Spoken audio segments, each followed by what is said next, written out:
Здравствуйте, дорогие друзья, уважаемые любители спорта. Вы смотрите еженедельную программу про спорт. Алим Арсамаков одержал уверенную победу в суперсхватке международного турнира по джиу-джитсу. Соревнования проходили в Казахстане. Наш спортсмен выступил в разделе ГИ весовой категории до 77 килограммов. Алим Арсамаков продемонстрировал высокий уровень техники и тактической подготовки, одержав победу над Табатырбеком Уулу Денизом. Итоговый счет по баллам 7-0 в пользу Арсамакова.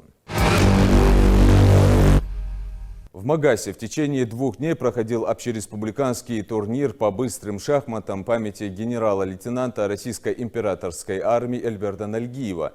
Соревнования прошли среди мужчин и детей до 15 лет. Организовываются уже в 4-й раз. Победители и призеры получили кубки, медали, грамоты и денежные призы. Мухаммад Плиев завоевал золото на турнире по грэпплингу в Москве. Наш спортсмен выступил в одной из самых конкурентных категорий до 85 килограммов Adult No Gi. Сильная школа, безупречная тактика и характер, закаленный сотнями часов в зале, позволили Мухаммаду достойно пройти весь путь до финала и подняться на высшую ступень пьедестала. В регионе прошел 2-й этап детской спартакиады «Отбор сильных детей». Участие приняли спортсмены из Назрановского района. Подробно об этом расскажет один из организаторов спартакиады Мустафа Шутуров. Он сегодня в нашей студии. Мустафа, ассаламу алейкум. Алейкум салам рахматуллахи. Приветствую тебя в студии программы «Про спорт». Недавно в Назрановском районе прошли детские соревнования, то есть спартакиада. Расскажи, сколько было участников, кто отличился? В прошлую среду, 6-го, мы провели на Назрановском районе отбор сильных детей. Спартакиада у нас там прошла. Количество детей было до 150. Отличились, есть рекорды. И сейчас дальше в среду, 13 числа, мы хотим провести в Джайрасском районе и также пригородный район. Совместно это будет как один район мы проведем. У нас были там хорошие призы при поддержке Министерства спорта, при поддержке Ярик Шоу. Я как организатор там являюсь, и у нас там было 4 дисциплины. Подтягивание, отжимание, бег 100 метров. И командное перетягивание канатов у нас там было. Именно по отжиманиям Гетагазов поставил рекорд 5000 в Назрановском районе. Тот самый наш рекордсмен. Да, именно брат его. И по подтягиваниям и по бегу там не очень отличились, результаты были на равных практически. Сейчас дальше будет видно, какие у нас результаты там будут ли рекорды.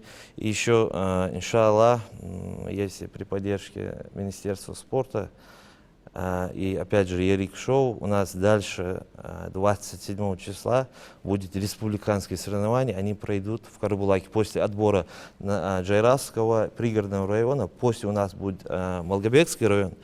И после этого у нас пройдет республиканское соревнование, и я там думаю, будут очень хорошие призы. И среди этим мы дальше хотим проводить такие мероприятия. Ислам Салманович сказал, что возобновить наши ингушские игры, которые как бы утихли в нашей республике. И такие мероприятия, мне кажется, нужно проводить именно среди детей, начиная от возраста от 10 до 18 лет, потому что спорт – это очень важный аспект в жизни. И дальше, иншаллах, будем мы проводить такие мероприятия. И еще у Ислама Салмановича есть такое грандиозное шоу.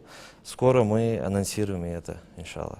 После республиканских наших соревнований, после спартакиады республиканской, я думаю, мы анонсируем все это.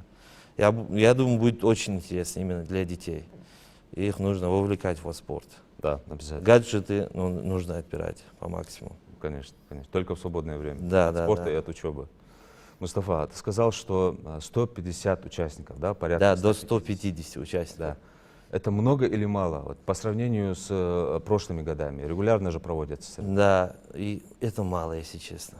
На весь район 150 человек это мало. Это очень мало, потому что в Назрановском районе очень много сел входит. Да. Если взять... Самый большой район. И, да, если взять Икажево, самое большое село даже по России, да, это очень мало. Мы ожидали хотя бы до 500 детей. Мы к этому готовились. Ну, ожидание это мало 150, ну хотя бы так. Хотелось бы сказать родителям, чтобы они вовлекали детей в спорт. Не в гаджеты, а в спорт. В наше время сейчас, нынче, детей воспитывают гаджеты. И это очень плохо на нашу нацию и для нас даже. Мы уже родители, как бы, растущие наши дети, если они будут расти с гаджетами, это очень плохо. Мне кажется, что родители должны регулярно проводить детей в такие мероприятия, мне кажется. Да, чтобы побольше занимались спортом. Да, да, именно, Тем вовлекали более, в что спорт. у нас в республике, вот, если смотреть, да, в городах, во дворах многоквартирных домов, мне кажется, нет ни одного многоквартирного дома, где вот во дворе нет спортивной Да, площадки. да, практически везде есть. Турники, и в лучшем случае у нас есть и воркаут-площадки регулярно открываются. То есть для участия, мне кажется, в таких спартакиадах не нужна особая там экипировка, да, отдельные залы. То есть в домашних условиях даже можно этим заниматься. Как ты говоришь, там, подтягивание, да. отжимание. Просто отжался и все. Да, Вот да, такие нужно ребята- желание. Как бы у нас в республике практически есть, как ты и сказал, Юсуп, спортивные площадки, воркаут-площадки. Просто детей нужно как бы вовлекать в это. Я не знаю, почему у нас сейчас в республике мало детей именно вовлекается в спорт. Да, есть очень хорошие у нас результаты есть по республике, но все же, если взять общем целую республику, это очень мало. Мы ожидали как минимум 500 детей, потому что в Сунжинском районе у нас там уже было до 150 человек, если не больше. В Назранском районе, как мы и говорим, мы ожидали больше. Надеемся, хотя бы Джайрасский район и пригородный район, там будет побольше детей. Иншаллах, чтобы с пригородного района приехали в Джайрах, мы организуем транспорт, иншаллах, чтобы оттуда детей привезти в Джайрах. Сейчас в среду проведем, иншаллах, это уже 3-й тур будет. Мустафа, как ты считаешь, вот помимо того, что помимо наставления родителей, что еще может помочь в привлечении детей в спорт?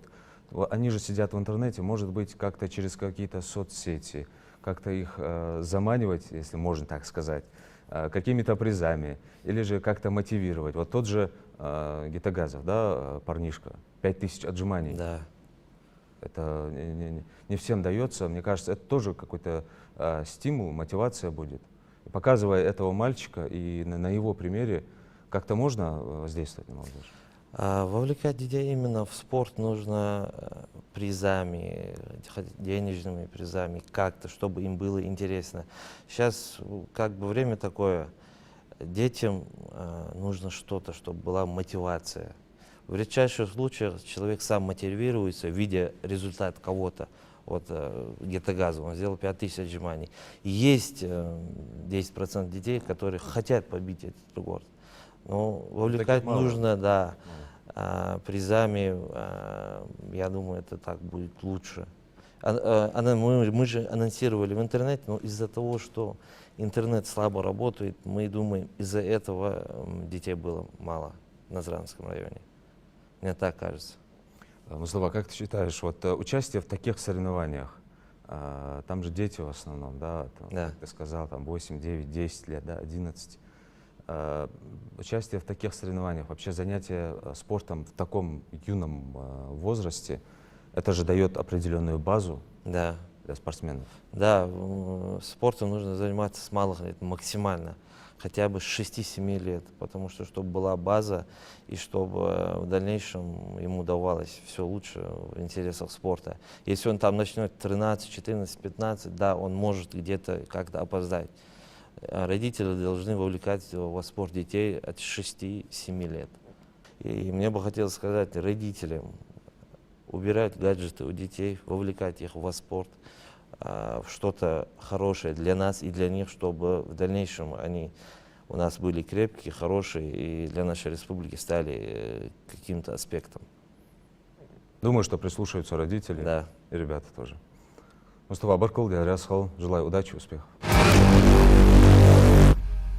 А теперь дайджест российских и мировых спортивных новостей. Начнем с футбола. Субботняя программа 4-го тура «Мир» российской премьер-лиги оказалась насыщенной на интересные результаты. В этот день ЦСКА разгромил дома казанский «Рубин», «Спартак» уступил в столичном дерби «Локомотиву», а главный тренер Станислав Черчесов стартовал в грозненском «Ахмате» с победы над петербургским «Зенитом». Программа 4-го тура «Мир» российской премьер-лиги завершилась в воскресенье 3 матчами. В этот день московская «Динамо» на выезде сыграла в ничью с Сочи. Краснодар победил Оренбург, и Ростов на своем поле оказался сильнее Пари Нижний Новгород. Капитан и нападающий клуба Национальной хоккейной лиги «Вашингтон» Александр Овечкин в 9-й раз стал обладателем Харламов трофи, который вручается лучшему российскому хоккеисту сезона. Сборная России по баскетболу со счетом 94-67 обыграла команду Египта в товарищеском матче. Российские спортсмены завоевали 38 медалей, 24 золотые, 7 серебряных и 7 бронзовых на Кубке мира по зимнему плаванию, который проходил в аргентинской провинции Санта-Крус. Бывший абсолютный чемпион мира по боксу россиянин Артур Бетербиев проведет поединок против американца Деона Николсона. Бой пройдет 22 ноября в рамках турнира «Ночь чемпионов» в Эр-Рияде. Российский боец смешанного стиля ММА Умар Нурмагомедов занял первое место в обновленном рейтинге абсолютного бойцовского чемпионата UFC в легчайшем весе. Рейтинг опубликован на сайте организации. На этом наша программа подошла к концу. Следите за нами в социальных сетях. Если у вас есть вопросы, комментарии или предложения, не стесняйтесь связаться с нами. Мы ждем вашей обратной связи и готовы быть лучше для вас. Будьте в отличной форме и до встречи в следующем выпуске.